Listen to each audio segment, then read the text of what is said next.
PHBS, perilaku hidup bersih dan sehat pasca pandemi COVID-19.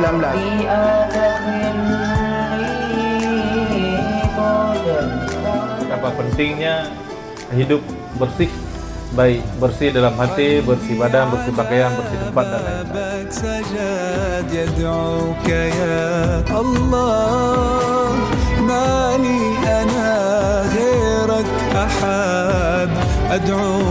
Dan kemudian virus ini merebak kepada seluruh dunia, jadi menjadi pandemik.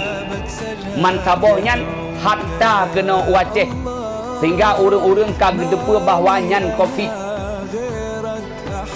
Tetapi alhamdulillah, ada doa para ulama ba uronyo kon hanale COVID, kon kapunah.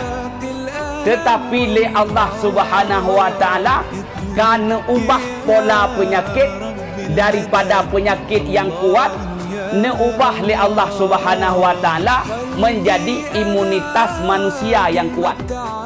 Maka kita wajib menghilangkan asbab-asbab yang membawa kepada kehancuran, asbab-asbab yang membawa kepada sakit. Misalnya bertanya mano malam, yang jika asbab bagi sakit beda mano. Kemudian kita membiarkan diri kita kotor, membiarkan diri kita tidak bersih, juga itu menjadi asbab bagi penyakit yang tak hindari.